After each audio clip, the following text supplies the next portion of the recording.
안녕하십니까. 저는 김종석 교수입니다. 금리 통화 정책은 물가와 자산 가격에 영향을 미치고, 이 재정 조세 정책은 기업과 개인의 저축, 소비, 투자 행태에 영향을 미치기 때문에 장기적으로 국가 경쟁력과 성장률에 미치는 영향은 재정 조세 정책이 더 크다는 게 경제학의 일반적인 견해입니다. 지금 27년째 불변인 상속세 증여세제가 이후 변화된 우리 경제의 상황을 반영하지 못하고 당초 상속세가 도입될 때의 입법 취지와 어긋나게 지금 저축 행태, 소비 행태에 왜곡을 초래하고 있다는 그 인식하에 지금 여야당에서 상속세, 증여세 개편에 대한 논의가 진행되고 있습니다. 현재 여야당에서 이 상속세, 증여세 개편안이 나와 있고, 또 이 개편안에 대해서 그 누구보다도 지금 그 큰 영향력을 가지고 계신 여야 의원님 한 분씩을 모셨습니다. 우리 박수영 의원님 나와주셨습니다. 네, 안녕하세요. 그리고 더불어민주당 안동걸 의원님. 네, 안녕하십니까. 반갑습니다. 오늘 좋은 말씀 부탁드리겠습니다. 먼저 여당 우리 박 의원님께 여쭙겠습니다. 지금 여당안이 기본적으로 뭐 몇 가지가 있습니다만 상속세 최고세율 인하하고 최저세율 공제한도 올리고, 또 최대 주주 주식 할증 평가 폐지하고 뭐 이런 안이 담겨 있는데, 지금 왜 이런 그 상속세 개편안을 내게 됐는지 배경을 좀 간단하게 설명해 주실 수 있으실까요? 예, 정부안이 나와 있죠. 정부안이 상속세를 전반적으로 이제 감세 기조로 가져가고 있습니다. 그 이유는 이제 아까 말씀하신 대로 27년 동안이나 개편을 하지 않았기 때문에 이게 이제 상황에 너무 맞지 않는 측면이 있고요. 두 번째는 이제 상속세 증여세라는 것 때문에 중산층까지도 영향을 이제 미치고 있다. 그게 있고, 기업들이 가업 승계를 이제 할 시점이 됐거든요. 우리나라 이제 기업을 처음 일으키셨던 기술 창업하셨던 분들이 이제 막 70대로 들어가시고 이런 상황이기 때문에 상속 문제가, 가업 상속 문제가 아주 큰 이슈가 되어 있는데, 지금 그걸 피하기 위해서 뭐 외국으로 회사를 옮긴다든지 기업을 생전에 팔아버린다든지 하는 아주 역효과가 나타나고 있기 때문에 조금 만시지탄이기는 하지만 이제는 손을 봐야 될 때가 됐다 하고 싶어서 전체적으로 이제 감세 기조의 그 개편안을 정부안으로 마련해서 제출하게 된 것입니다. 지금 여당에서는 감소보다는 이 경제 활성화 쪽에 더 방점을 두고 계신 것 같아요. 경제 활성화를 위해서 감세가 필요하다, 그렇죠. 이런 입장이죠. 예. 이에 대해서 이제 더불어민주당은 상당히 우려하는 입장인 것으로 언론에 보도가 되고 있는데, 자세히 언론을 보면 또 민주당이 그렇게 100% 부정적인 것 같지도 않아요. 네. 일부 개편안을 또 내놓은 분도 계시고 해서, 우리 안 의원님은 지금 더불어민주당에서 이 정부 여당의 상속세 개편안에 대해서 입장은 어떠신지요? 예, 뭐 상속세 개편안에 대한 아직 당론은 좀 정해지진 않았고요. 다만 그 이슈에 대해서 현재 내부적으로 좀 논의가 지금 진행되고 있는 중입니다. 우리 박수영 의원님께서 말씀하셨듯이 그동안 27년 동안의 공제 부분이라든지 이런 부분들에 대해서는 제도 개편이 없었거든요. 그래서 그 현실에 맞게 일부 합리적으로 조정을 좀 할 필요가 있다, 이렇게 생각이 들고요. 그 최근에 이제 좀 문제가 되고 있는 부분이 지난 5년 동안 이제 부동산 가격이 많이 올랐죠. 그리고 상속 재산의 70%가 지금 부동산에 해당이 좀 됩니다. 그렇기 때문에 최근 5년간 보니까 과세 대상이 2배로 조금 올랐습니다.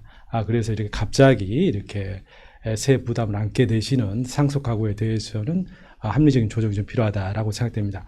그렇지만 현재 우리 상속세를 보면은 상속세를 내시고 계시는 가구는 전체 우리 이제 사망자 기준으로 해가지고 한 5% 정도 되는 거거든요. 그래서 나머지 95%에 해당하시는 뭐 상속 가구에 대해서는 이제 상속세를 내지를 않고는 있거든요. 그래서 이게 이제 중산층까지 이제 부담이 이제 늘었다라고 보기에는 조금 어렵습니다만은, 최근에 이제 부동산 가격 상승에 따라서 신규로 편입되는, 즉 상위 중산층이라고 좀 볼 수 있겠죠. 특히 상속 재산이 한 20억 미만 되는 분들이 새로 이 과세 대상으로 편입되는데 비중을 보니까 70% 정도 됩니다. 그래서 이분들의 세 부담이 적정한지 이 부분에 좀 초점을 둬서 이거를 합리적으로 조금 경감시키는 방안은 필요하다, 이렇게 생각을 하고 있습니다. 네, 지금 말씀하신 대로 현재 상속세 기준으로는 10억 정도의 아파트 한 채만 가져도 상속세 부담 대상이 되는데요. 그걸 지금 말씀하신 대로 한 20억 정도까지 올리면은 그분들은 부자라고 하기에는 조금 상위 중산층이라고 할 수 있지만 부자라고는 할 수는 없을 것 같은데 부자 감세라는 표현이 적절한가요? 지금 이렇게 보시면 될 것 같습니다. 현재 부동산을 가지고 이제 좀 본다면 한 15억 정도 있잖아요. 네. 되면 이제 좀 부담이 상속세가 이제 발생을 한다. 지금 현재 공제 제도를 보면은 일괄 공제 5억, 배우자 공제 5억이기 때문에 10억. 그리고 보통의 경우는 이제 어느 정도까지 부채를 좀 끼고 있는 거거든요. 그래서 부채까지 감안한다면은 한 15억 정도까지는 지금 세부담이 없다. 그 이상이 되면은 좀 세부담이 생기게 된다라는 이제 부분이죠. 예, 그래서 이제 근데 최근에 집값 상승에 따른 이제 세부담을 이렇게 새로 이렇게 발생하는 가구들이 있기 때문에 거기에 조금 초점을 좀 둬야 되지 않느냐. 그렇죠. 좀 생각됩니다. 지금 저 연구기관들 발표를 보면은 지금 상속세 그 기본이 20억 이상의 20억 이하의 그 아파트를 가지고 있는 상속 가구라면 상속세를 내지 않게 된다는 그 연구 결과도 일부 있는데 네네. 지금 민주당에서는 계속 박 의원님 부자 감세다. 지금 말씀하신 대로 상위 뭐 5%만이 지금 혜택을 본다고 하는데 이 점에 대해서 사실 공감하는 국민이 꽤 있어요. 이 점에 대해서 어떻게 생각하세요? 그렇죠. 예, 그 지금 서울 시내 아파트 평균 가격이 12억 조금 안 됩니다. 11억 8,700만 원인데 그러니까 12억을 넘는 분이 절반 정도 된다는 거죠. 서울 아파트의 경우에 아직 이제 사망하시는 분이 안 계시기 때문에 케이스가 적지만 앞으로 이제 사망하신 분이 계시고 부동산이 지금도 들썩이고 있는데 조금이라도 더 오르게 되면 절반 이상의 분들이 이제 상속세에 해당하게 되기 때문에 저희가 중산층 얘기를 하는 것이고요. 부자 감세는 부자들 세금을 왜 깎아주느냐 이런데 상속세의 본질을 봐야 됩니다. 상속세라는 거는 부모님들이 소득세 낼 거 다 내고 법인세 낼 거 다 내고 뭐 부가세 낼 거 다 내고 만드는 세금을 일단 낸 거거든요. 거기에 대해서 부가 자식에게 넘어간다는 이유 때문에 상속세를 때리는 거거든요. 그러면은 이게 이중과세 논란이 되게 많은 것입니다. 그래서 대부분의 나라 OECD 국가 38개 중에 14개 나라가 이제 상속세를 부과하지 않는 이유가 있고 나머지 나라들도 사실은 소득세보다는 더 낮게 가져가는 게 세율을 그게 기본입니다. 왜냐? 이중과세 논란을 피하기 위해서. 그래서 이게 뭐 부자 감세라고만 얘기하기는 어려운 측면이 있고 또 부자들을 감세해 주는 걸 막기 위해서 세율을 자꾸 올리다 보면 일자리의 감소를 가져오게 됩니다. 기업들이 너무 세금이 높으니까 해외로 이전하는 거죠. 그게 이제 스웨덴의 이케아라든지 아스트라제네카 같은 기업들 문제가 생기는 거죠. 그래서 이거를 부자 감세다 이렇게 프레임만 가져가는 건 적절하지가 않을 것 같다는 생각입니다. 네, 네. 그렇군요. 그래서 지금 보면은 그 민주당에서도 이 공제 한도 조절을 네. 지금 현재 일괄 공제 5억에서 10억으로 올리자는 안을 지금 생각하고 계신 것 같은데 지금 박 의원님 말씀대로 지금 5억에서 10억으로 올리면 그 서울에서 그나마 아파트 조그만 거 하나 갖고 있는 사람은 상속세가 면제되는 이제 그런 효과가 있는데 지금 오히려 정부안은 그 일괄 공제 5억은 그냥 놔두고 인적 공제를 1인당 5천만 원에서 5억 원으로 10배를 올리는 안을 이제 대안으로 내놨는데 이거에 관해서는 사실 그 여론도 양분되어 있는 것 같아요. 이게 다 그 장단점이 있기 때문에 우선 안 의원님께서 네. 민주당은 아무래도 좀 일괄 공제를 10억으로 올리는 쪽을 선호하시는 것 같은데 사실입니까? 뭐 그건 아직 아니고요. 예, 이제 공제 한도를 높이는 방법이 여러 이제 방법이 있을 수 있겠죠. 정부에서는 이제 자녀 공제를 5천에서 5억으로 10배 이제 올리는 걸로 이렇게 됐는데 그렇게 되다 보면은 다른 공제하고 이제 형평성 문제가 조금 생길 겁니다. 그런 부분이 있고요. 또 자녀 공제를 이렇게 너무 높이다 보면은 자녀 수에 따라서 그 상속세 규모 또 그리고 감세 규모의 격차가 너무 크게 좀 발생을 좀 하더라고요. 이제 예를 들어서 25억 원을 상속을 했다. 그런데 배우자가 계신다라고 하면은 현재 방식대로 하면은 4억 4천에 상속세를 내게 되는데 이렇게 자녀 공제를 이렇게 이제 5억으로 올리다 보면은 자녀가 한 자녀인 경우 있지 않습니까는 3억 5천, 3억 4천이 됩니다. 그리고 1.1명이 더 늘어나면 1억 7천. 4명이 되면 이제 상속세를 안 내게 되는 겁니다. 그래서 너무 이렇게 이제 편차가 좀 커지는 거거든요. 이렇게 되면 결국에는 과세는 형평성이 제일 중요하거든요. 그래서 이런 문제가 좀 발생을 좀 하는 측면이 좀 있습니다. 우리가 이제 이번에 공제 한도를 이제 조정하는 목적이 이번에 이제 부동산 가격으로 인해서 신규로 이게 상속 대상이 되시는 분들에 대해서 경감을 해주겠다라고 보면은 상대적으로 많은 분들이 좀 경감 혜택을 볼 수 있도록 하는 게 맞겠고 그런 방법으로는 일괄 공제 방식이 좀 더 유리하다. 좀 이렇게 좀 말씀을 좀 드리겠습니다. 지금 요 점이 바로 이제 여야 간의 그 다른 점 중에 하나인데요. 의원님은 왜 이 정부 여당에서는 그 일괄 공제 5억을 10억으로 올리는 민주당 안보다는 자녀 공제를 5천만 원에서 5억으로 올리는 게 더 합리적이라고 생각하시는 이유가 뭔지. 가장 큰 이유가 이제 우리 사회 큰 문제 중에 하나가 지금 저출생 문제 아니겠습니까? 학교 출산율이 0.62 뭐 이렇게 떨어지고 있는 상황이기 때문에 자녀를 많이 가진 가정에 더 많은 혜택을 줘야 된다는 게 정부의 기본 방침이고 그 기본 흐름에 대해서는 아마 민주당도 반대는 안 할 거라고 생각을 합니다.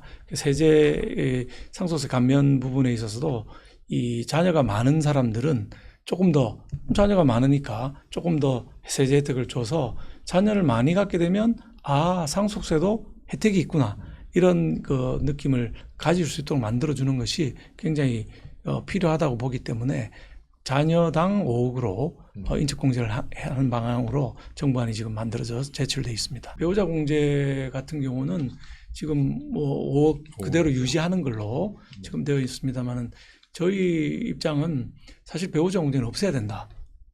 그 한도를 5억이 아니라 아예 한도를 없애야 된다. 저 어떻게 하냐면은 80대 노부부가 자녀들하고 이렇게 있는데 아버님이 돌아가셨단 말이에요. 그러면 80대인 부인한테 가는데도 또 세금을 냈는데 이분이 또 금방 돌아가세요. 그러면 또 세금을 또 내는 거예요. 근데 부부가 재산을 형성하는데 같이 기여했다고 보는 게 요즘에 추세고 판례인데 이거를 또 내고 이따 또 내고 이건 좀 너무 과한 거 아니냐. 그래서 여성의 사회적 지위, 가정활동에 경제활동에 있어서의 기여도 이런 걸 감안한다면은 배우자에 대해서는 5억이 아니라 공제를 아예 없애야 된다. 이런 게 저희 입장인데 기재부는 그걸 안 넣어서 가져왔더라고요. 예. 아니 혹시 저기 아내분이 먼저 돌아가시면 그것도 마찬가지죠. 마찬가지. 그래서 안 의원님은 이 점에 대해서 배우자 공제 사실 듣고 보니 그렇습니다. 저 노인들 아버님 먼저 돌아가시고 상속세 다 내고 어머니도 지분 받았는데 어머니 돌아가시면 또 내야 되니까 이중과세라는 느낌도 있는데. 네네네. 그런 측면은 분명히 좀 일리가 있는 이야기입니다. 네. 그리고 이제 분명히 이제 부부가 이제 자산 형성하는 데 있어서 적어도 있잖아요. 절반의 어떤 기여는 이제 했던 부분 아니겠습니까? 그래서 현재 배우자 공제는 현행 법상에도 최소가 5억 그리고 최고 상한이 30억까지는 좀 인정을 좀 하고 있기 때문에 그렇고 과연 지금 제 생각에는 이제 기본 5억을 있잖아요. 조금 더 높이는 것은 어떻겠느냐. 대신 그렇게 될 경우에는 이제 자녀 공제 인상폭을 있지 않습니까? 줄인다든지 이런 식의 좀 조정이 좀 필요는 좀 할 것 같습니다만은 분명히 이제 배우자 공제를 약간의 상향 조정을 해야 된다. 특히나 자녀나 일괄 공제가 상향됐을 경우에 그에 맞춰서 키 높이는 있잖아요. 좀 맞춰줘야지 않느냐. 좀 이런 좀 생각은 저도 하고 있습니다. 사실은 그 자녀가 많은 저도 이 문제를 가지고 지인들하고 논의를 해봤는데 자녀가 많은 형제가 많은 분들은요. 집안 어른이 아무리 부자라도요 형제간에 n분의 1로 쪼개버리니까 얼마 안 남죠. 그래서 그걸 굉장히 좋아하는 분도 있는데 또 한편 생각하면 상속세 원래 취지가 그래도 웬만한 아파트 하나 갖고 있으면 그거까지 상속세로 매기는 건 너무하지 않느냐. 그래서 이제 5억에서 10억으로 올리는 또 이런 일가 그 나름의 이유가 있는데 저는 요 지점이 여야 간의 견해는 다르지만 나름대로의 어떤 공통분모가 있어서 두 분이 좀 기재위에서 그 협의하실 때 공통분모를 찾을 수 있는 영역이 아닌가 생각되는데 안 의원님은 어떻게 보십시오? 예, 그렇습니다. 그 이제 공제 방식이 이제 선택지가 좀 여러 개가 있지요. 그래서 지금 정부 안대로 자녀 공제를 올리는 방법도 있겠고 또 일괄 공제를 올리는 방법도 있겠고 또 배우자 공제도 좀 그렇죠. 생각을 좀 해야 되거든요. 그래서 이 세 가지의 이제 옵션을 가지고 어떻게 조합을 할 거냐 그러면서 이제 정책적 효과를 극대화할 거냐라는 것은 예, 좀 분석이 좀 필요하고 또 여야 간에 심층적인 좀 논의가 필요하지 않을까 이렇게 생각을 하고 있습니다. 네, 혹시 뭐 추가로 하실 말씀 없으신가요? 예, 아무래도 공제를 해야 된다는 데 대해서는 네. 더불어민주당이나 우리나 합의가 된 부분이기 때문에 구체적으로 얼마를 어떤 방식으로 할 것인가 하는 것은 앞으로 국회 우리 논의 과정에서 합의가 될 수 있는 사항이라고 생각합니다. 두 분이 기재위에서 가장 존경받는 영향력 있는 두 의원님이시기 때문에 이 영역은 앞으로 국민들이 굉장히 관심이 많고요. 어느 한쪽이 아니라 좀 그 모두에게 윈윈하는 타협점이 있었으면 하는 바람을 가지게 됩니다. 그 다음에 이제 논점이 지금 정부 여당안은 지금 5개 구간으로 돼 있는 세율을 4개로 줄이는 거죠. 그리고 최고 세율을 50에서 40으로 낮추는 거고 1억부터 상속세 매기는 과표 1억부터를 2억부터로 올려버리잖아요. 이게 이제 최고 세율을 낮춘다는 게 상당히 상징적인 의미가 있기 때문에 우리나라가 뭐 세계에서 가장 높은 상속세율을 갖고 있다는 거에 하나의 증거로도 쓰이기도 하는데 실제로 중견기업연합회 같은 데서는 이것조차도 여전히 높다 이제 이런 입장입니다만 민주당에서는 지금 요 세율 구간을 4단계로 낮추고 최고 세율을 40%로 낮추는 데 대해서는 어떤 입장을 갖고 계신가요? 네, 그 최고 세율을 낮추는 부분에 대해서는 굉장히 신중을 기해야 한다 이런 입장을 이제 가지고 좀 있습니다. 현재 이제 명목 세율이 이제 50%가 최고 세율이 되는데요. 이제 그걸 단순히 애국하고 좀 비교를 좀 해보면은 일본 같은 경우가 이제 55% 우리보다 좀 높고요. 미국이 이제 40%입니다. 그런데 거기는 과표 구간이 원화 기준으로 해가지고 14억부터입니다. 우리는 14억이면 40%거든요. 그러니까 이제 별반 차이가 없다. 좀 이렇게 이제 볼 수 있겠고요. 이제 세율은 명목 세율도 중요하지만은 공제나 이런 것들을 감안해서 실질적으로 납세액을 기준으로 한 실효세율이 있는데 실효세율이 지금 38% 정도로 좀 보여집니다. 그래서 이게 지금 높느냐라는 것에 대해서는 좀 더 깊은 검토가 좀 필요하다라고 생각하고요. 현재 이제 50% 구간에 해당되는 이제 분들이 어떤 분들이냐라는 걸 조금 이제 볼 필요가 있겠습니다.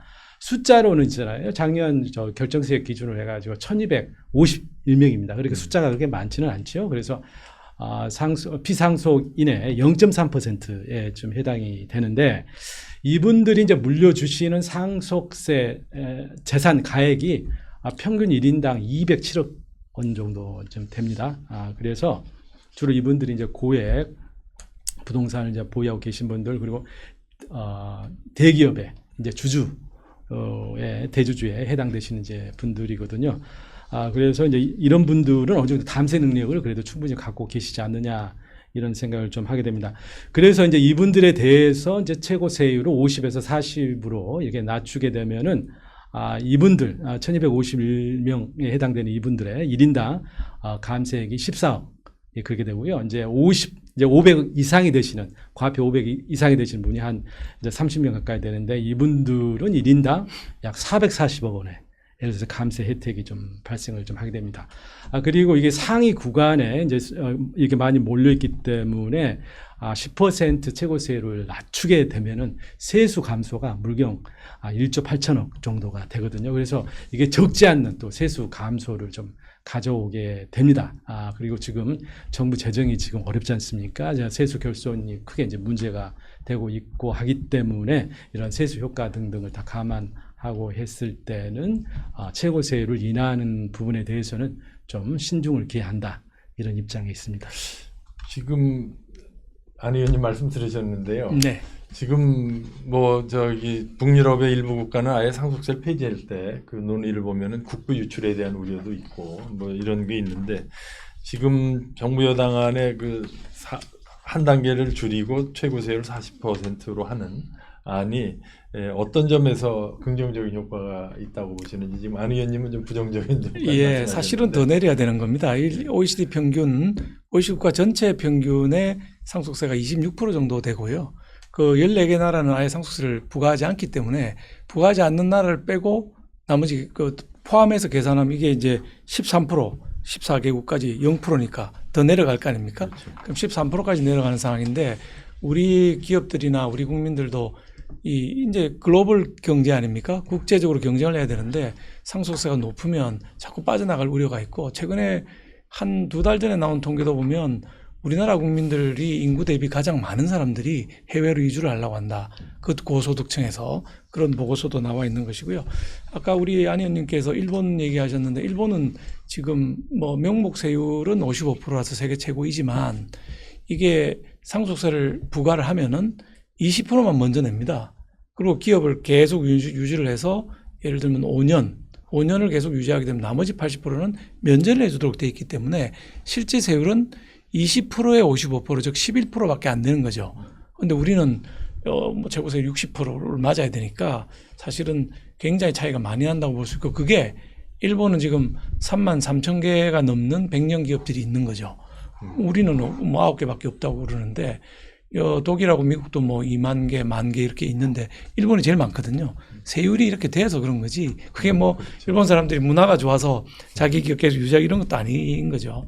그다음에 또 세수 관계. 세수 문제 감세를 말씀하시는데 그 세율을 낮춘 나라들의 경험을 보면 세금을 적게 내니까 기업 활동을 더 활발히 하게 되는 것이고 아까 말씀드린 것처럼 기업을 해외로 이전해 버리면 세수 감소 정도가 아니고 세수가 완전히 없어지는 거죠. 또 스웨덴 이케아가 네덜란드로 옮겨갔다고 제가 말씀을 드렸지 않습니까? 이케아 옮겨가면은 이케아가 내던 세금이 세율 때문에 줄어드는 게 아니고 아예 제로가 돼버리는 거죠.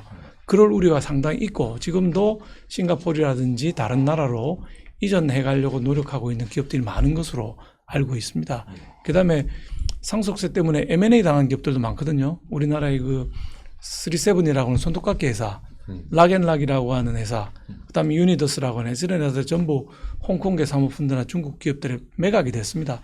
이유는 상속세를 못 내가지고 그러니까 상속세가 너무 높아서 이런 일이 발생하면 소위 부자 감세를 피하려고 하다가 뭐 부의 대물림이 아니라 가난의 대물림, 즉 일자리 자체가 없어지는 우려가 있기 때문에 세금을 낮추고 기업이 춤을 추게 만들어서 더 많은 기업 활동을 하고 더 많은 이익을 내고 또 더 많은 세금을 내고 하는 선순환 구조로 가야 된다 이렇게 보고 있습니다. 지금 요 세수 감소 논의, 상속세 감소 논의는 어떻게 보면은 여야 간에 약간의 이념의 차이에서도 비롯된 점이 있는 것 같아요. 그러니까 국민들에게 더 현금을 쥐어주자는 그 논리도 있는가 하면 오히려 세금을 깎아주는 것도 현금을 더 쥐어주는 거나 똑같은 거 아니냐 이제 이런 논리가 있어서 결국은 그 감세는 다 경기 부양 효과 있고 소비 진작 효과는 있는데 이거는 정책 수단의 차이인 것 같고 지금 그래서 이 상속세율 조정이 과연 경제적으로 어떤 효과를 내게 될지는 좀 저는 데이터나 과학의 영역이 아닌가 하는 생각은 드는데 의원님 추가로 제가 좀 말씀을 좀 드리겠는데요. 그 나라에 따라서는 이게 상속세가 이제 없는 나라도 있고 합니다. 그런데 그건 단지 나름대로 그 나라의 역사적 배경도 그리고 독특한 이제 경제 사회적 구조랄까 이런 측면이 좀 있는 거죠. 우리나라 같은 경우에는 이제 생전에 사망자께서 이제 활동하실 때 이제 소득에 대해서 있지 않습니까? 이제 완벽한 과세가 좀 이루어지지 않고 있는 측면들이 있다. 그리고 특히나 이제 근로소득에 비해서 재산소득이죠. 이자, 배당, 임대소득 그리고 또 재산에 대한 양도 단계에서 있지 않습니까? 매겨지는 이런 자본 이득 과세 측면에 있어서 우리나라는 상당히 비과세 또 감면 폭이 좀 넓습니다. 따라서 이제 이렇게 누적된 어떻게 보면은 비과세 감면 부분을 비상속인이 사망하는 시점에 있어서 누적해서 정산한다라는 좀 그런 개념이 저희는 조금 있다 이런 측면도 좀 감안을 좀 해야 될 것 같습니다. 그리고 이제 일본의 이제 가업 상속 부분은 이제 주로 거기에 이제 100년 가계나 이제 이런 걸 대상으로 좀 하는 거고 이제 거기는 상당히 이제 소상공인 우리로 따지면은 이제 그런 부분이 좀 주로 이제 해당이 될 것입니다. 그리고 우리나라 경우에도 이제 가압 승계에 대해서는 이제 600억 원까지 이제 공제가 이루어지고 있기 때문에 그러한 소상공인들의 이제 가압 승계에 대해서는 이제 세금이 거진 매겨지고 있지 않다라고 이제 말씀 좀 드리겠습니다. 그리고 우리 이제 박수영 의원님께서 이제 관심 많으신 부분이 또 이게 상속세 부담으로 해서 이제 해외 우리 자산들이 귀중한 우리 기업들이 이제 매각이 되지 않느냐 이런 이제 우려도 좀 하시고 그 예로 락앤락 뭐 말씀도 좀 하셨습니다만은 뭐 그 경우에 있어서는 그 회장께서 본인이 판단을 좀 하신 것 같아요.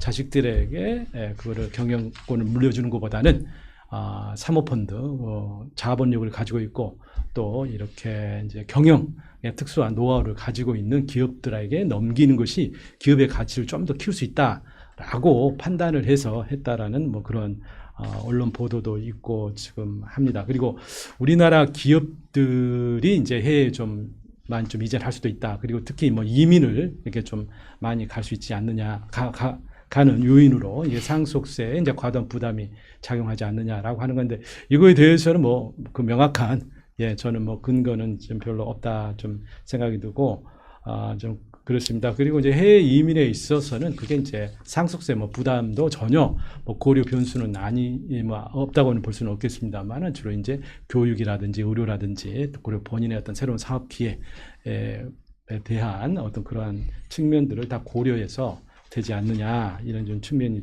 있고요. 그리고 우리나라 이제 국적 상실자, 그냥 국적을 이제 이민을 가신 분들, 우리 국적을 포기하신 분들의 이제 연간 통계를 보면은 뭐 최근 들어서 이게 일정 수준으로 유지되고 있지 이게 숫자가 좀 늘어나거나 뭐 그런 추세가 있는 건 아니다 이런 말씀을 제가 조금 첨언을 드리고 싶습니다. 상속세율 조정과 관련해서 또 논란이 될 수 있는 게 이제 유산 취득세 이쪽에 그러니까 상속세를 일괄해서 낸 다음에 자녀들이 이제 숫자로 나눠 n분의 1로 나눠 갖는 방식이 지금인데 지금 이 유산 취득세는 제가 기억하기에 문재인 정부에서도 국정기획위원회에서 도입하라고 권유했다가 유야무야된 걸로 아는데 지금 더불어민주당은 지금도 같은 입장이신지 궁금합니다. 유산취득세 제도죠. 그러니까 네. 이제 상속세가 이제 크게 봐서 유산세냐, 유산취득세냐. 라고 지금 갈리고 있고 이제 이 두 제도 중에서 이제 선택을 좀 할 수가 좀 있는 거겠죠. 네. 그렇지만 아까 제가 말씀드렸듯이 이제 그 상속 제도라는 것은 그 나라에 있지 않습니까? 고유한 어떤 역사적 배경이라든가 어떤 정치 경제적인 어떠한 여건과 이런 것들을 좀 반영하는 측면이 있다 이렇게 좀 보여주고요. 저는 유산취득세가 나름대로 있지 않습니까? 합리적인 측면을 좀 가지고 있다고 좀 보여집니다. 자식들이 실제 물려받은 자산액을 기준으로 해가지고 부과하는 것이 응능 부담 원칙에는 맞죠.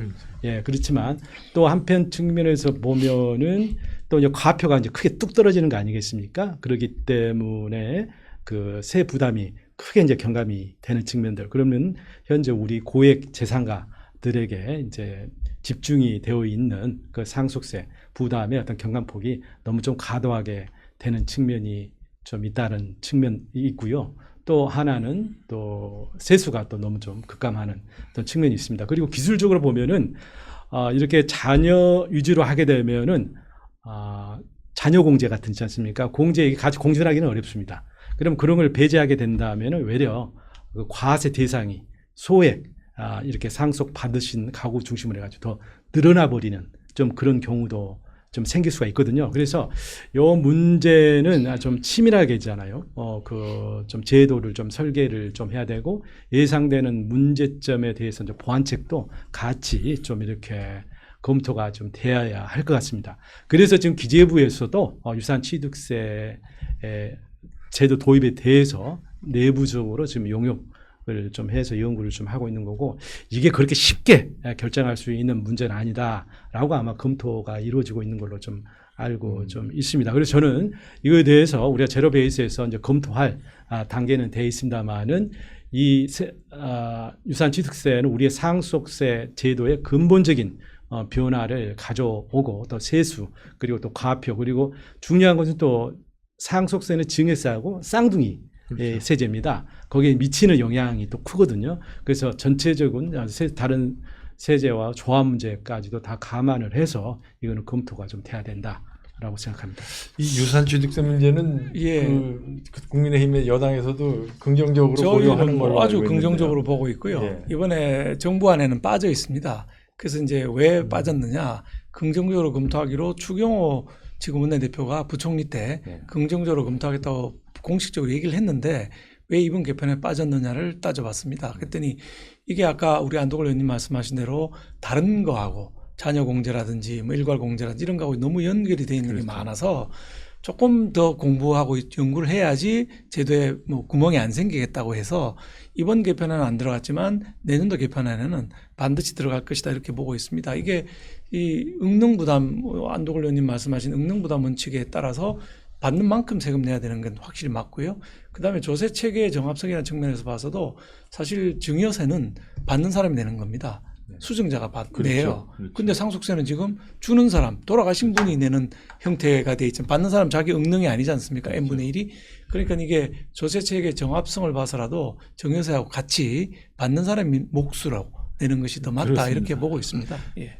예, 저도 어디서 뭐 들은 얘기인데 그 같은 형제간이라도 빈부격차가 꽤 있는 집안에서는 아, 이거 유산취득세가 정의롭다 이렇게 생각하는 경향이 있는 것 같더라고요. 근데 제가 이 뉴스를 팔로우 해보니까 이게 행정력이 많이 들어간다고 그래요. 네네. 그러니까 피상속일 한 사람한테 그냥 자산에 상속세를 부과하고 자녀들한테 나눠 가져라 하면 행정적으로 편한데 이게 자녀들한테 나눠준 다음에 그 사람들의 상속세를 일일이 부과하려면 뭐 국세청이 뭐 일이 많아져서 그렇다는데 저는 그거는 그렇게 바람직한 그거는 입장은 뭐 아닌 것 같고요. 행정 지금 우리가 편의주의적인 그 발상이죠. 정도는 극복할 수 있는 전산 시스템 갖고 있다고 보는 국세청의 시스템이 굉장히 엄정하게 되어 있기 때문에 네. 이건 프로그램 하나만 만들면 되는 그런 상황이죠. 지금 박 의원님은 내년에 하신다고 그랬는데 이번 기회에 한번 저 조세 소위에서 한번 그러니까 적극적으로 제가 조세소위 위원장이라고 한번 해보겠다고 생각을 했는데 네. 기재부에서 준비가 조금 더 필요하다. 만약 마구 시행했다가 이게 구멍이 나면 어떡하느냐 우려를 표명하기 때문에 조금 시간을 더 주는 게 좀 더 증거와 데이터가 모여서 예. 이제 제도의 설계가 그렇습니다. 설계해서 완성도가 높아야 되겠다. 법이랑 시행령 다 바꿔야 되는데 그 네. 바꾸다가 자칫 실수하면 안 되기 때문에 네. 시간을 좀 주는 게 좋을 것 같습니다. 그리고 제가 이 자료를 쭉 보다 보니까요, 그 세수 감소에 대해서 좀 여야 간에 이견이 있는 것 같더라고요. 그래서 아까 안 의원님께서는 얼마가 감소된다고 그러셨죠, 세수가? 아, 이번에 상속 예, 이번에 그 예, 정부 상속 반대로 하면 중에서 관련해 가지고 약 4조 4조. 정도 이제 세수 감소가 있겠다고 하는 게 우리 이제 기획재정부에서 공식 발표한. 그래서 네, 정부 여당에서 그렇게 얘기하는 네, 거군요. 네. 그 다음에 논의돼야 되는 게 이제 자본이득세라고 그래서요. 우리나라 이제 일부 선진국에서 시행하는 거 제도 잘 알고 계시겠는데 물려받으면 거기에다 세금을 내는 게 아니라 그 물려받은 자산을 처분할 때 우리나라로 말하자면은 그 초과 이익에 대한 그 세금을 매기는 형태로 전환하는 게 오히려 가업 승계도 유리하고 오히려 그 물려받은 사람이 재산을 더 유지하려는 유인도 강하고 뭐 이런 긍정적인 효과가 있다고 보는데 이건 먼저 박 의원님께 한번 여쭤볼까요? 당연히 제가 뭐 지속적으로 여대 연구원장 할 때부터 계속적으로 주장해왔던 게 자본이득세 방식으로의 전환입니다. 네. 자본이득세 방식으로 전환하지 않고 지금 바로 세금이 되니까 기업을 가업 상속받아서 계속 경영을 하더라도 이 세금을 내야 되는 여러 기업들이 있죠. 삼성 같은 경우가 지금 대표적인 예이지만 그래서 이거를 지금 같은 60%좀 줄어들어도 40%가 되는데 이거를 한 번, 두 번 이렇게 맞게 되면 기업 자체가 없어지게 됩니다. 그러면 부의 대물림을 막으려다가 가난이 대물림이 됩니다. 일자리가 없어지고 기업이 없어지니까. 그래서 그 부분이 제일 큰 문제라서 자, 세금을 상속세를 이렇게 부과받았는데 주식으로 받은 거예요. 낼 수가 없어요. 주식을 팔지 않는 이상은. 이것보다는 기업을 경영하는 한은 계속 가다가 팔게 되면 자본 이득이 생기지 않습니까? 여기에 대해서 세율을 60%가 됐든 50%가 됐든 곱해갖고 내면 팔은 돈, 자본 이득이 있으니까 세금을 내는 데는 아무 문제가 없는 것이죠. 이게 가장 합리적인 방법이고 이게 선진국들이 많이 또 택하고 있는 방법이기 때문에 국제적인 추세를 따라갈 필요가 있다. 그래야 기업이 안 없어진다. 이렇게 보고 있습니다. 네. 뭐 기업뿐 아니라 이 물려받은 재산을 처분할 때 소위 양도소득세 개념으로 하면은 세정도 간단해지고 이 소위 약탈적 상속세라는 그 부정적 측면도 면할 것 같은데 우리 민주당 입장에서는 한번 고려해 보신 적이 있으신지요? 민주당보다는 좀 제 개인적인 소견을 좀 말씀 좀 드리자면은 이제 자본이득세는 우리가 통상 말하는 이제 상속세를 이제 폐지하는 이제 이런 거를 의미를 좀 하는 거죠. 이제 상속을 통해 이전되는 상속 재산 원본에 대해서는 건드리지 않겠다. 다만 상속 재산의 처분 시점에서 선대부터 물려받은 분들이 기간 동안에 발생하는 양도 소득에 대해서 있지 않습니까? 차익에 대해서만 과세를 지금 하겠다라는 거죠.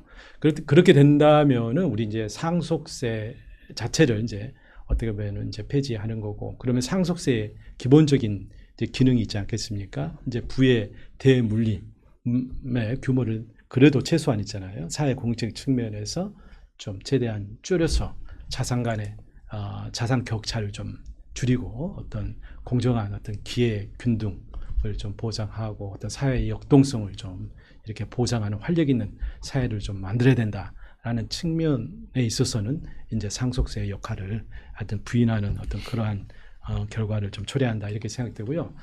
결국에는 이제 이러한 제도를 이제 도입하는 이제 나라 입장에서 보면은 다른 방식을 통해서 자산소득, 재산에서 발생하는 소득에 대해서 이제 완벽하게 과세를 한다라는 게 이제 좀 전제가 좀 되어 있는 거죠. 그래서 소득세에 있어서도 누수가 없어야 되고, 특히 이제 근로소득에 대비해서 비과세 감면에 혜택이 큰 자산소득, 그러니까 임대 소득 비롯해서 이자, 배당 이 소득에 대한 좀 충분한 과세가 이루어지고 있고, 또 재산의 양도 과정에서 또 양도 차익에 대해서 이제 충분한 과세가 이루어지고 있는 그러한 제도가 이렇게 운영되는 나라에서 이거는 조금 고려해 볼 수 있는 거 아니냐. 우리나라 같은 경우는 아직 현재 조세 체계상 그 단계 정도까지는 지금 성숙이 지금 안 돼 있다 이렇게 좀 생각됩니다. 이번 저희가 이제 금투세의 경우도 그게 아니겠습니까? 개인 투자자에 대해서 소득이 있는 곳에 과세해야 한다라는 그런 당위론이 있지만은 굉장한 조세 저항이 있고, 이제 그 부분에 대해서는 결국에는 지금 아직까지는 이제 과세를 좀 못하고 있는 단계 아니겠습니까? 이렇듯 재산 소득에 대해서 상당 부분 지금 과세에 어떤 공백이 있는 이런 상황에서 자본 이득세를 이제 도입한다는 것은 저는 조금 시기상조가 아니냐 이런 좀 생각을 좀 하고 있습니다.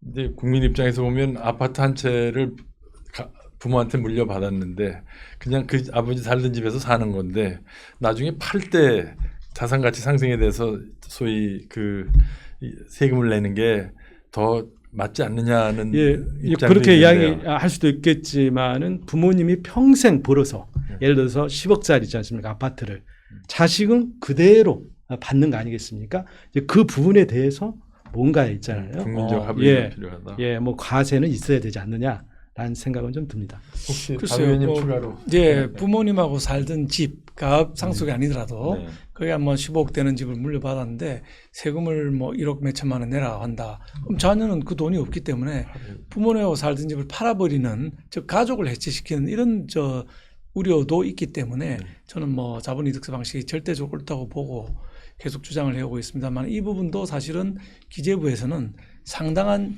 그 연구와 개편이 필요하기 때문에 바로 이번에 시행하기는 어렵다고 그래서 한 1년 정도 시간을 더 주고 검토를 좀 더 자세히 하라고 그렇게 지금 얘기를 해놓고 있는 상황입니다. 네, 지금까지 사실 그 논의를 안 했던 게 이제 그 최대 주주 할증 그 일종의 페널티인데요. 그게 저도 궁금해서 논리를 보니까 경영권이 포함돼서 이 주식이 넘어가면은 그게 주식 시가보다 시장에서 높게 평가가 된다고 그래요. 그러니까 세정 당국의 입장에서 볼 때는 그 가치가 올라간 자산인데 똑같은 그 세율을 적용할 수 있느냐 뭐 이런 논리가 있는 것 같은데, 사실은 많은 그 또 이 분야의 전문가들은 이게 우리나라의 그 코리아 디스카운트의 한 원인이기도 하고 또 기업들의 그 장기 지속 가능성에 장애가 된다는 지적도 있는데, 지금 박 의원님께서는 이 점에 대해서는 어떻게 평가하고 계십니까? 예, 뭐 방금 말씀하신 대로 우리나라는 바로 그 할증 때문에 세계 최고의 수준의 상속세를 지금 내고 있는 것이죠. 그런데 그렇게 해서 많이 내다 보니까 지금 삼성전자 같은 경우도 이건희 회장 돌아가시고 약 11조 8천억에 해당하는 상속세가 지금 부과됐고요. 그걸 하기 위해서 지금 삼성전자가 블락세일로 파는 블락딜로 판 것도 많고, 또 홍나이 여사나 뭐 이부진 상무가 이제 사장이 블락딜로 팔았고 또 이재용 회장도 상당 부분 뭐 정확한 금액은 알 수 없습니다만은 2조 이상 삼성전자 주식이 매매된 걸로 알고 있습니다. 그런데 그렇게 되면 한꺼번에 많은 물량이 나오니까 삼성전자 가격이 떨어지는 거예요. 이건 개미 투자자들, 우리나라 투자하는 사람들 전부 손해를 보게 만드는 게 되고, 더더욱 위험한 거는 이렇게 많이 팔다 보면 뭐 12조 가까운 주식이 나가게 되면 경영권 자체가 넘어갈 우려가 있습니다. 지금 M&A를 노리고 있는, 적대적 M&A 노리고 있는 기업들도 많이 있기 때문에 이런 큰 기업들, 좋은 기업들이 넘어가게 되면 부의 대물림을 막으려다가 성장 사다리, 일자리라는 걸 없애버려서 가난이 대물림될 수 있다. 이런 우려가 저희는 굉장히 크고요. 그래서 이 할증 부분은 독일 같은 데도 뭐 이렇게 일방적으로 때리는 게 아니라 75% 이상 가진 기업에 대해서만 이제 할증을 하고, 미국도 일방적으로 20%를 때리는 게 아니고 법원에서 개별적으로 판단을 하거든요. 이거는 오히려 할증이 아니라 인하를 해주는 경우도 많이 있습니다. 프리미엄이 별로 없다. 그래서 깎아주는 경우도 있기 때문에 이걸 우리나라가 독특하게 이렇게 일방적으로 20%를 할증하는 방식은 세계적인 추세에도 맞지 않고 우리 기업들의 큰 부담이 되고 결국은 일자리의 붕괴를 가져올 우려도 있다. 이렇게 생각을 합니다. 그렇죠. 제가 기억하기엔 민주당이 21대 국회에서도요, 이 중소기업 가업 승계에 관해서는 좀 전향적으로 그 입장을 가지셨던 것으로 기억을 하는데, 지금 600억까지는 공제를 해주고 있다고 하셨잖아요. 그런데 이 민주당에서는 지금 최대 주주 할증 그 평가를 그냥 유지해야 된다는 입장이신 거죠? 지금 이제 상속받는 주식 가치를 이제 평가하는 이제 그 문제가 있고요. 그 경영권 프리미엄을 갖고 있는 주식이죠. 주식하고 일반 투자자들이 가지고 있는 주식의 가치는 다르다고 좀 생각합니다.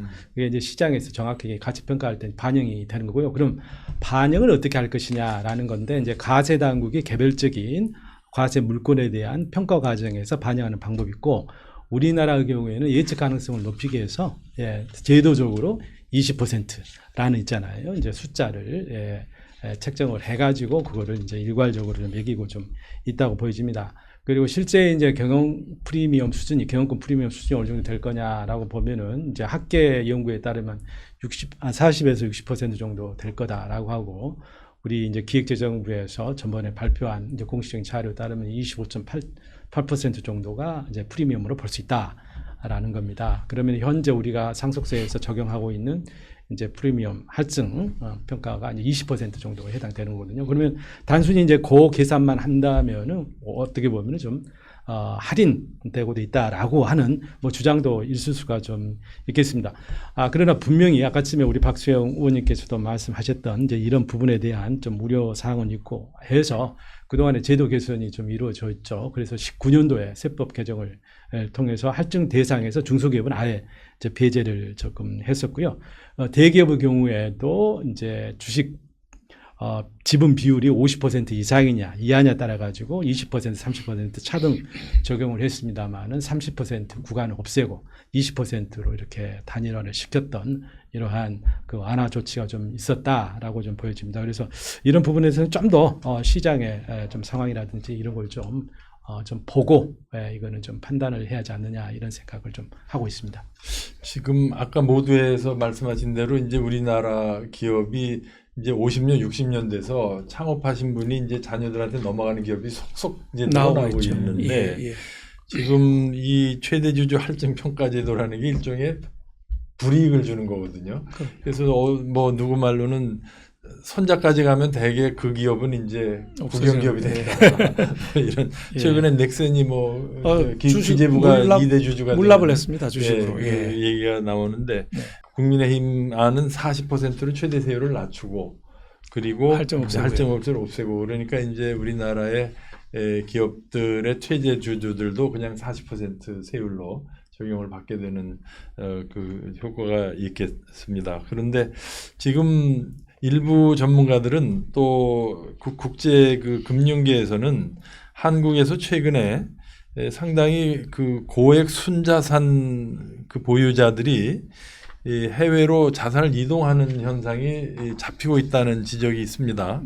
뭐 저도 언론 기사에서 봤습니다만 공식적으로 합법적으로 해외에 나간 사람이 작년에 2024년에 작년에 1,200명이라고 합니다. 12억 이상, 그러니까 100만 불 이상 해외로 가져가 나간. 그러니까 아마 그 수면 하에 비공식적으로 나간 금액은 더 많을 거라고 보고, 그래서 이런 점들이 국부 유출의 그 주요 요인 중에 하나로 그 상속세나 이런 것들이 있다고 여겨지는데, 이 점에 관해서는 민주당에서는 그렇게 그 우려하는 입장이 아니신가요?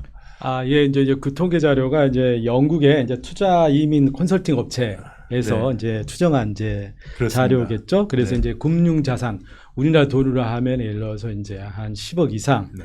되시는 이제 부자들이 다른 나라에서 6개월 이상 체류한 그런 사례를 가지고 이제 분석을 좀 한 거라고 이제 보여집니다. 그래서 이 통계가 상속세 부담으로 인해서 정말 뭐 투자 이민이라든지 뭐 국적을 포기한다든지 뭐 기업을 이전시키는 어떤 그러한 현상을 반증하는 통계다라고 보기에는 조금 어려울 것 같고요. 하여튼 실제 그런 문제들이 일어나고 있는지에 대해서는 좀 더 객관적인 자료를 가지고 이제 분석을 이제 해볼 필요는 있다고 생각합니다. 네, 지금 안 의원님 추가하실 말씀. 예, 그러니까 우리 현재 그 세계 M&A 시장에서 가장 그 뜨거운 곳이 서울이라고 합니다. 왜냐하면 아까 말씀드린 대로 창업하신 분들, 기술 창업했던 분들이 이제 70대가 돼서 리타이어하기 때문에 시장에 기업이 많이 나오는 거예요. 이유는 상속세 때문이거든요. 그 해외 사례를 아까 조금 말씀드렸는데 좀 더 자세히 말씀드리면 스웨덴의 이케아, 스웨덴의 아스트라라고 하는 기업. 제네카. 네. 제네카는 이제 아스트라가 세금을 내기 위해서 주식을 자녀들이 팔았습니다. 근데 너무 많이 파니까 주식 가격이 떨어졌죠. 그걸 영국에 있는 제네카가 M&A를 했습니다. 그러다 보니까 아스트라제네카가 됐고 이 회사가 이번에 그 코로나 백신으로 대박이 난 회사가 됐는데 그 스웨덴 회사인 아스트라가 아스트라제네카라는 영국 회사로 바뀌게 된 거거든요.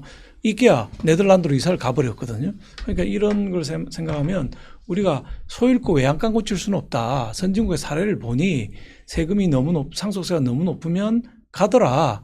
근데 우리는 지금 한창 가려고 하는 때니까 이때 조정을 해줘야 스웨덴의 아스트라제네카나 아니면은 이케아 같은 수많은 사례들이 있는데 그런 우를 범하지 않을 것이다. 이렇게 판단하고 있는 것입니다. 이제 얼추 시간이 다 됐는데 마지막으로 그 코리아 디스카운트 얘기가 있는데요. 지금 우리나라의 상속 증여세제 때문에 코리아 디스카운트라는 현상이 실제로 있다고 보십니까? 실제로 있습니다. 네. 기업 가치를 이제 기업주 대주주 입장에서는 주가를 높이 유지할 이유가 없는 거예요. 주가가 높으면 상속세만 많이 내야 되기 때문에 가급적 주가를 낮게 유지하려는 요인이 생기게 됩니다. 그다음에 다른 나라 기업 사람들이 우리나라 기업을 살 때도 이게 이 문제가 있으면 좀 부담이 된다 이렇게 보기 때문에 디스카운트가 되는 것이고, 그다음에 이제 우리 주식 투자하시는 분들도 그것 때문에 한국 주식이 사실은 이 지정학적 위험이 아니라 바로 이것 때문에 그렇습니다. 대만이 PBR이 2.4 정도 되는 우리 1.0밖에 안 되는 거거든요. 그 지정학적 위험으로 따지면 대만이 더 크죠, 우리보다. 중국이 바로 옆에 붙어 있는데 그럼에도 불구하고 우리나라 PBR이 1.0밖에 안 되는 데는 바로 이 상속세 문제로 인한 코리아 디스카운트가 크다 이렇게 판단하고 있습니다.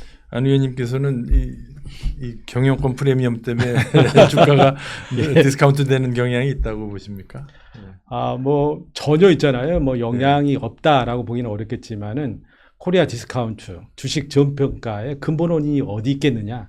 시장에서 다 알고 있죠. 현재 이제 지배 구조가 지금 잘못돼 있죠. 이제 그런 측면이 있고, 또 이번에 여러 가지 요즘 기업의 어떤 분할 또 합병 과정에서 소수 주주의 이익이 무시되고 대주주의 이익 중심으로 이렇게 이루어지는데 이에 대한 지금 견제가 지금 없다는 측면, 그리고 여러 가지 뭐 회계 정보의 어떤 불투명성 뭐 등등 정말 근본적인 이제 문제가 있고, 이게 바로 이제 코리아 디스카운트의 원인이다 이렇게 생각됩니다. 그래서 이런 문제에 대해서 정면 돌파를 좀 해야 된다 이렇게 생각이 들고요. 세제 문제는 이에 따라서 보완적으로 좀 이루어져야 되는 문제가 아니냐 이런 좀 생각이 좀 듭니다. 네. 뭐 하실 말씀 없으시면 근데 외국의 기업들, 선진국 기업들 보면은요, 그 지배구조의 문제를 안 의원님 말씀하시는데 황금주라든지 복수 의결권 가진 기업들이 많아요. 한 주만 가지고 황금주로 모든 의사결정을 뒤집을 수 있는 그런 기업들도 있고 그게 선진국들에 있는 기업이거든요.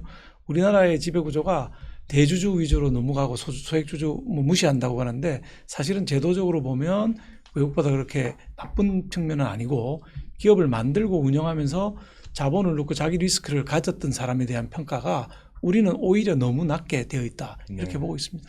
글쎄요, 저도 뭐 경제학을 전공한 사람으로서 이 우리나라의 기업의 지배구조의 왜곡이 처음부터 어디서 시작되냐, 예를 들자면 일감 몰아주기라든지 분식회계라든지 또는 불합리한 M&A를 통해서 기업 가치 부풀리기라든지 네. 이런 게 보면 다 경영권 승계에서 비롯돼요. 상속세 그래서 때문에 되는 거예요. 요 언덕을 좀 낮게만 해주면 우리나라의 기업이 의 문제라고 할 수 있는 지배구조 포함해서 한 대부분은 해소되지 않을까 하는 게 제 나름대로의 이제 그 생각인데, 그래서 오늘 뭐 많은 말씀을 나눴는데요. 저는 상당히 좀 낙관적입니다. 보니까 두 분이 굉장히 합리적이시고 두 분 또 지금 기재위에서 이 문제에 지금 가장 앞장서 계신데, 오늘 정리해 보면요. 첫째, 일괄 공제를 민주당은 15억으로 올리겠다. 대신 이제 여당에서는 자녀 공제를 5억으로 올리겠다. 이거는 전향적으로 보면 어딘가 이 합의가 가능할 것 같고요. 특히 그 자녀 공제하고 연결지어서 배우자 공제, 안 의원님도 그 뭐 아주 일리가 없는 얘기는 아니라고 말씀하신 바 있기 때문에 박 의원님 잘 기억하셨다가 두 분 예. 국회에서 토론하실 때 혹시 뭐 예, 관련해 가지고 아니 좀 우리 당론이 뭐 일괄 공제를 5억에서 뭐 10억으로 올린다. 이제 그거는 좀 아니고요. 아, 그렇습니까? 예, 예, 언론에는 일부 그렇게 보도가 예, 이제 됐습니다. 뭐 그렇게 이제 네. 주장하시는 분도 계시고 하고 하는데, 아까 지금 말씀드렸듯이 이제 자녀 공제를 보다는 예를 들어서 일괄 공제가 나은 측면도 있다라는 거고, 또 배우자 공제 부분도 이렇게 손을 대야 한다면은 이 세 공제 간에 어떤 선택을 할지, 어떤 정책적 조합을 할지는 예, 좀 내부적으로 있지 않습니까? 분석하고 또 합의를 이루는 과정이 필요하다. 이렇게 좀 말씀드리겠습니다. 네. 그다음에 오늘 또 두 번째로 제가 좀 긍정적으로 낙관적으로 보게 된 게 이 최대 주주 할증 평가 페이지요. 지금 이미 전임 정부에서 중소기업에 관해서는 600억 원까지 공제 한도를 높였는데, 이제 중견기업연합회에서도 굉장히 강력하게 주장하고 있고, 또 어느 정도 정치권이나 국민 공감대가 일부 있는 것 같습니다. 가업, 적어도 대기업이 아닌 한은 좀 가업 상속을 해줘야 기업의 지속 가능성이 담보되지 않겠느냐. 특히 요즘 들어가지고 그 고령의 창업자들이 이제 은퇴하는 때가 도래하기 때문에 이런 수요가 늘어나고 있는데, 이 점에 관해서는 그렇게 여야 간에 부정적인 것 같지는 않습니다. 근데 이거는 한도의 문제인 것 같은데, 안 의원님은 예, 그러니까 그렇게 보시는지요? 아예 뭐 여당 아마 정부 여당에서는 중견기업 네. 중에서도 현재 5천억까지인데 네. 그걸 풀자. 이제 이렇게 되면은 결국에는 중견기업 중에 5천억 이상 그런 경우에는 이제 출자 제한 기업에 해당되지 않는 중견기업들은 모두 포함시키자는 건데요. 출자 총액 제한이 지금 10조입니다. 그 총 자산 규모가. 그래서 총 자산 10조까지 되는 중견기업까지 예를 들어서 이걸 확대해야 되느냐 문제는 또 검토가 좀 필요하다. 저는 이렇게 보여집니다. 네. 공시 대상 기업은 이제 5조까지로 돼 있기 때문에 어느 정도 네. 두 분이 또 타협하셔서 이것도 좋은 결과 났으면 좋겠고요. 끝으로 제가 또 긍정적으로 본 게 이 유산 취득세로 네. 바꾸는 거에 대해서는 논리적으로는 이견이 없으신 것 같고, 요는 이제 그 세제의 정합성과 완성도를 높이기 위해서 약간 좀 루즈핸드를 맞춰야 된다는 거니까, 지금 정부에서 용역을 줬다고 하니까 이거는 적어도 내년까지는 여야 간의 합의를 볼 수 있지 않을까 하는 기대도 하고요. 장기적으로 보면은 이 자본이득세, 상속세제 자체를 자본이득세로 가져가는 게 좀 선진형 모델이 아닌가 하는 느낌은 갖고 있습니다만은, 이것도 좀 장기적으로 여야 간에 한번 정책 검토를 해주시면 어떨까 하는 생각이 듭니다. 오늘 거의 1시간 동안 지금 여야 간에 논의되고 있는 상속증여세제 개편안에 대해서 여야가 맨날 의견이 다르고 싸우는 것 같아도 사실은 어떻게 보면 이것도 그렇게 비쟁점 법안 중에 하나라고 할 수 있습니다. 이념 대립이 크지 않고, 이는 민생을 어떻게 더 도와줄 수 있느냐는 차원의 견해 차이이고, 오늘 제가 말씀드린 대로 몇몇 부분에서는 여야 합의도 가능하지 않을까 하는 좀 생각을 가지고 혹시 뭐 끝으로 제가 뭐 미진한 부분이 있으면은 뭐 첨가하실 말씀 있으시면 지금 하셔도 되고. 세제 부분은 뭐 쟁점화된 것처럼 보도되고 있지만 저는 결국에는 여야 간에 합의가 가능한 부분이 많다 이렇게 보고 있고요. 또 이게 그 예산 편성할 때 이 세제 개편안이 반영되어 있는 것이기 때문에 어차피 합의할 수밖에 없다. 시한이 정해져 있는 것이다. 그렇게 해서 아마 서로 조금씩 한 발자국만 양보하면 좋은 합의점을 찾아낼 수 있을 거라고 믿고 있습니다. 네, 안 의원님도 정부에 오래 계셨고 해서 네네. 정책 개념이 많으실 텐데 어떻게 보시는지. 네, 그러니까 이제 민생을 이제 살리는 게 지금 가장 중요한 과제 아니겠습니까? 그리고 굉장히 지금 세수 여건이 굉장히 어렵고 정부가 필요한 만큼의 세수를 확보해야지 정부가 할 일을 할 수가 있는 겁니다. 그리고 민생을 제대로 돌볼 수가 있고 또 재정이 좀 넉넉해야만이 또 이제 경기에 대응한 또 정책을 좀 펼 수가 좀 있다고 좀 보여집니다. 그래서 지금은 세수의 조세의 기본인 세수가 지금 흔들리고 있기 때문에 세수의 안정적 확보가 굉장히 중요하다. 그리고 이제 조세 감면이라든가 이런 부분들은 민생을 펼칠 수 있는데 굉장히 시급하고 중요한 부분에 중점을 좀 두어야 된다. 그리고 이번 국회에서 세법 논의도 거기에 주안을 둬야 된다. 이렇게 좀 생각을 하고 있습니다. 네. 이번에 민주당에서 새로 당대표가 연임되시고 또 여야가 한결같이 민생을 살리는 그 정책을 강조하고 계시기 때문에 이번 정기국회에서 예산안 심의와 함께 이 세제 개편안이 원만하게 합의돼서 국회가 싸움만 하는 곳이 아니라 진정 민생을 돌보는 그 역할을 한다는 것을 두 분 의원님께서 선도적으로 좀 보여주시면 감사하겠습니다. 지금까지 봐주신 시청자 여러분께 감사드리고 오늘 토론을 여기서 마치겠습니다. 감사합니다. 감사합니다.